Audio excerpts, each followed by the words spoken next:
Muy buenas tardes, mi querido amigo, mi querido hermano, que me escuchen y me ven a través de este audio. Gracia y paz para cada uno de ustedes. Aquí nuevamente voy con Primera de Juan, capítulo 3, versículo 4 y el versículo 8, que dice así: todo aquel que practica el pecado infringe también la ley, pues el pecado es transgresión de la ley. Quien practica el pecado es del diablo, porque el diablo vive pecando desde el principio. Para esto se manifestó el Hijo de Dios, para deshacer las obras del diablo. Bien, el apóstol Juan era del evangelio de la circuncisión, quiere decir que el del evangelio de la ley. Le está hablando a los judíos, le está hablando a los hebreos ahí. Entonces, mi hermano, vamos a reaccionar conmigo juntamente aquí. Si el pecado fue transgresión de la ley de Moisés, como dice ahí el apóstol Juan, entonces los religiosos evangélicos de hoy en día, que se golpean en el pecho para decir que son pecadores y que todos los días ellos pecan, entonces será que son hijos del diablo creado por ellos, ¿verdad? Porque Juan dice que los que pecan son hijos del diablo, dice el apóstol Juan, se lo dice a los judíos, sabiendo que el pecado era transgresión de la ley. Entonces los evangélicos de hoy en día se dan golpe en el pecho, que diciendo somos pecadores. ¿Será que ellos también son hijos del diablo? Entonces, ninguna oración tiene poder de cambiar o alterar el propósito y el designio de Dios en nuestra vida, en nuestros planes. Nuestros planes son diferentes a los de Dios, amigos, y nadie jamás podrá frustrar ningún plan que Dios tenga para cada uno de nosotros, sus hijos. Sí. La oración es para alabar, engrandecer el nombre de Dios y darle gracias por todo. Pero ninguna oración van a cambiar los planes que Dios tiene para cada uno de nosotros, amigos. Infelizmente hay muchos evangélicos por ahí que están tan sumisos, pero tan sumisos que no le importa que si su pastor habla bestera, habla tontería, distorsiona la escritura, vio la jovencita, como ha sucedido. No se acuerda de esta sexta llamada a luz del mundo allá en California, Estados Unidos, lo que pasó ahí. No le importa si roban, si mienten descaradamente en las predicaciones.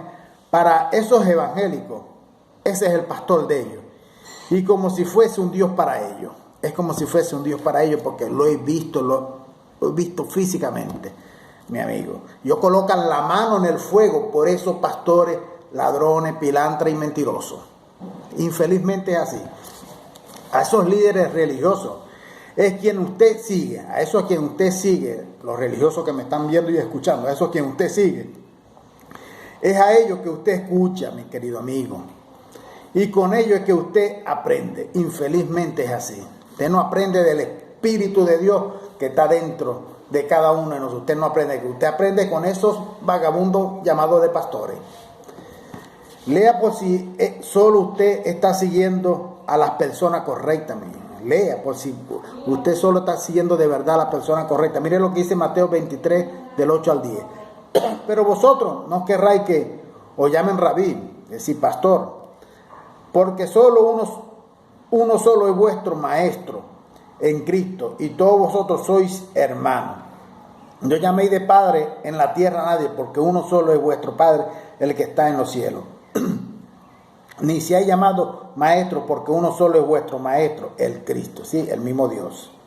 Juan 10:16 dice: también tengo otras ovejas que no son de este redil, aquella también debo traer, y otra vez, y oirán mi voz, y habrá un solo rebaño y un solo pastor.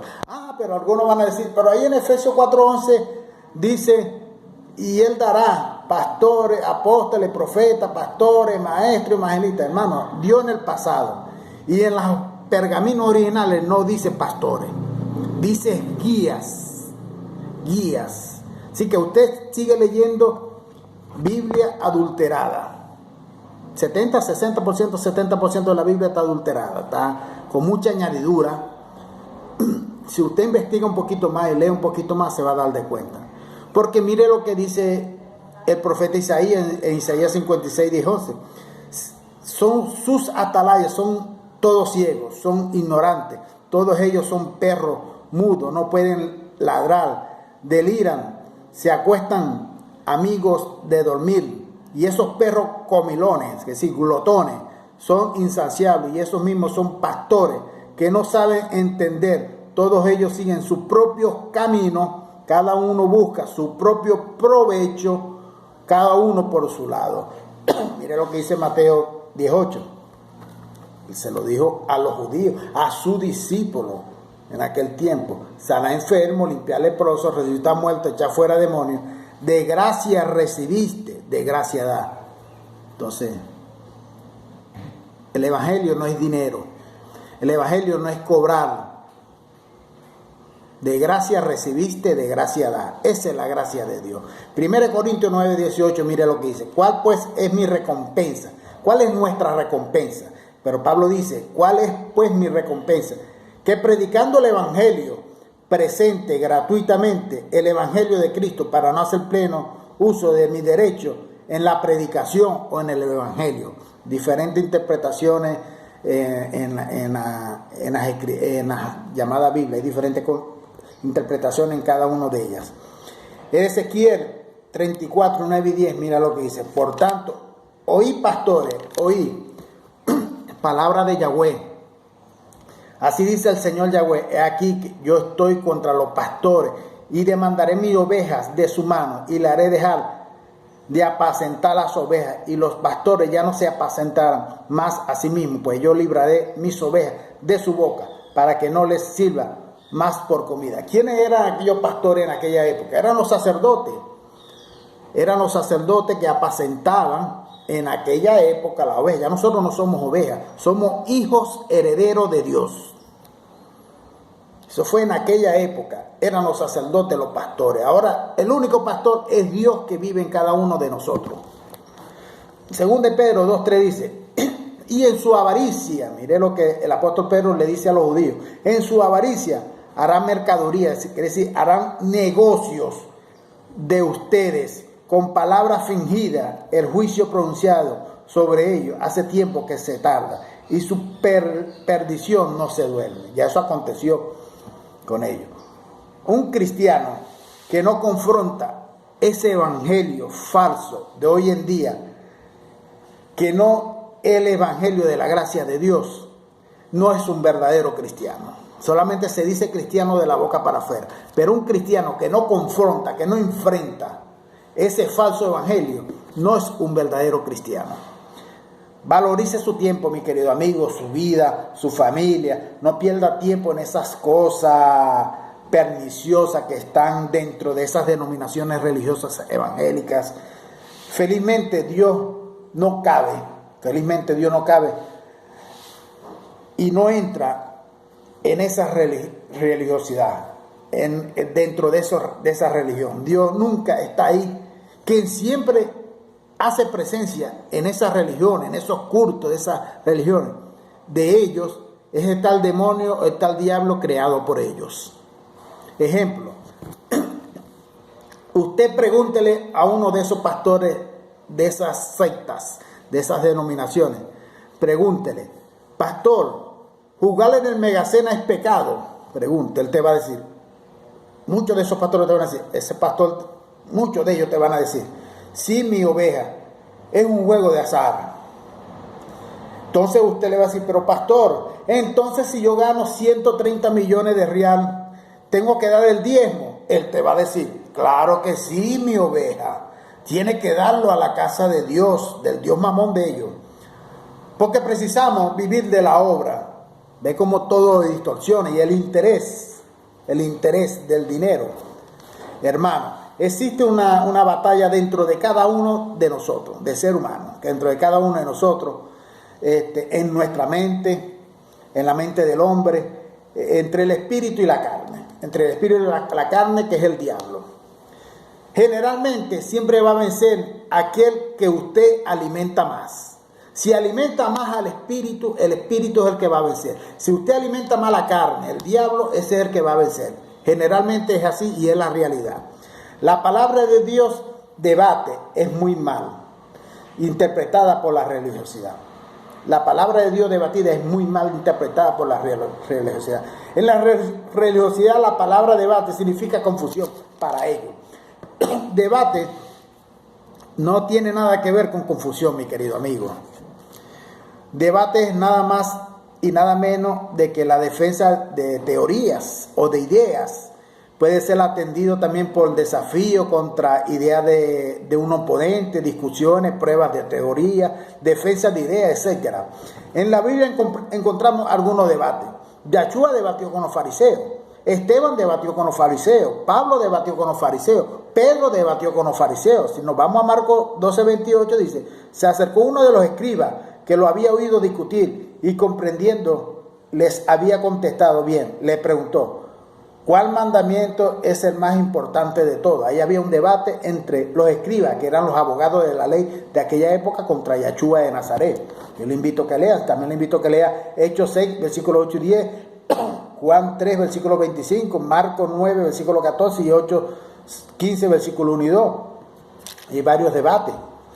Entienda siempre, hubo debates, discusiones entre personas de conocimientos y creencias diferentes. Hasta Yahshua debatió contra los fariseos. Es la realidad. Mientras haya una verdad, siempre habrá quien la defienda. Es imposible que alguien que conoce la verdad no hacer nada viendo que está siendo distorsionado o prostituido la verdad. Es imposible. Note bien que son siempre aquellos que no tienen argumento, que huyen cuando les pedimos pruebas claras de aquello que ellos creen. Note bien, la religión actual siempre va a huir de un debate, siempre va a hallar medios para colocar en la mente de los otros que cuestionan la creencia de sus llamadas iglesias por ellos, o de otras iglesias de ellos, que también ellos dicen que están equivocadas, que están erradas, que la verdad está en su iglesia y no está en aquella. Solamente mirar y cerrar la boca le dice a usted que lo haga, que usted solamente tiene que mirar y cerrar la boca, que él es el líder y es el que tiene que hablar. La verdad que la religión o la religiosidad sabe que su creencia no posee fundamentos bíblicos claros,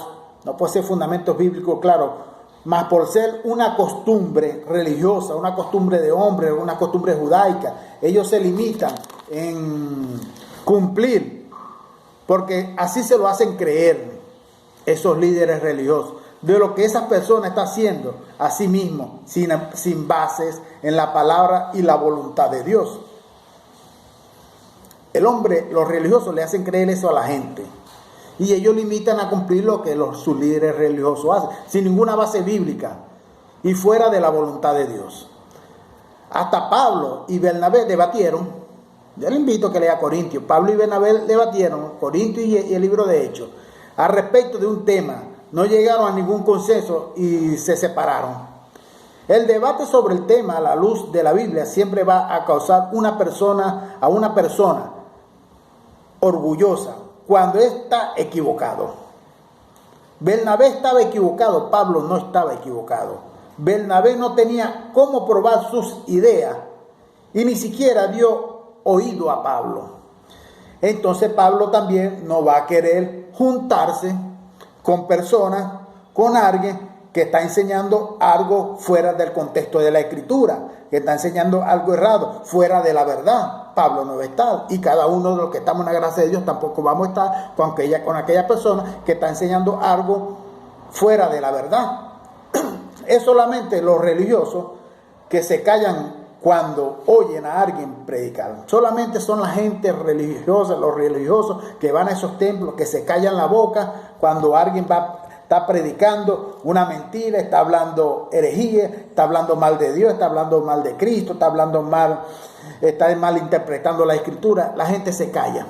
Solamente los religiosos no debaten, no dan argumentos porque no tienen base. Solo repiten como un loro lo que su predicador, su líder dice. Infelizmente los religiosos no resuelven nada de la Biblia fuera de sus templos, fuera de los templos de ellos. todos se encaminan para su templo. Todos ellos son enseñados a ir para su templo, a encontrar la supuesta verdad que está dentro de la Biblia. La verdad de ellos. Es un lavaje de cerebro que le hacen a ellos. En vez de la verdad espiritualmente de la Escritura, es un lavaje de cerebro que le hacen a ellos. Los religiosos no estudian las Escrituras y ni siquiera investigan, porque ellos creen que la letra mata para ellos. Cuando Pablo dijo que la letra mata, ellos entendieron, interpretaron mal lo que dijo Pablo, diciendo que el que leyera mucho la Biblia, o el que investigara mucho, el que leyera mucho a la verdad. Pablo no estaba diciendo eso. Pablo se estaba refiriendo a la ley de Moisés, y ellos malinterpretan la Biblia. Cuando Pablo estaba hablando de que la letra mata, Pablo se estaba refiriendo a la ley de Moisés. Pablo era un hombre muy estudioso. Él fue un fariseo, estudió en la mejor escuela con el mejor maestro en aquel tiempo. Y después que le fue revelado por Cristo resucitado la gracia de Dios para llevarse a los gentiles, empezó a estudiar más, estudió más las Escrituras. Tenía un entendimiento espiritual increíble, mi querido amigo, porque fue por revelación ese entendimiento que él tenía. Que muchas personas lo daban como loco, porque aquellas cosas que ellos no entendían, esas personas lo daban como loco. Como ahorita, muchas personas nos llaman hasta como locos a nosotros por aquellas personas por aquellas cosas que nosotros hablamos y ellos no entienden. Como no entienden la Escritura, mucho menos va a entender a uno que habla en su propia lengua. Segunda de Timoteo 4:13 dice: trae cuando venga el capote que dejé entroado en casa de Carpo, y los libros, especialmente los pergaminos. Hechos 26, versículos 24 y 25 dice: al decirle esta cosa en su defensa, Festo dijo a gran voz: está loco. Las muchas letras te están llevando a la locura. Será con Pablo. Mas él dijo: no estoy loco. Mas Pablo dijo: no estoy loco, excelentísimo Festo, sino que pronunció palabra de verdad y de cordura. Si dice la verdad, ofende al mundo. Si nosotros decimos la verdad, ofendemos al mundo, ofendemos a los religiosos, ofendemos la religión. Mas, si no decimos la verdad, entonces ofendemos a Dios. Entonces yo prefiero ofender al mundo, ofender la religión y no ofender a Dios, porque siempre voy a andar con la verdad. A quien le guste y a quien no le guste. Y claro, en su cara se lo voy a decir. Siempre voy a andar con la verdad, porque la verdad es Cristo, la verdad es Dios que vive en cada uno de nosotros y somos guiados por el Espíritu de Dios. Gracias y paz para cada uno de ustedes, mi querido amigo.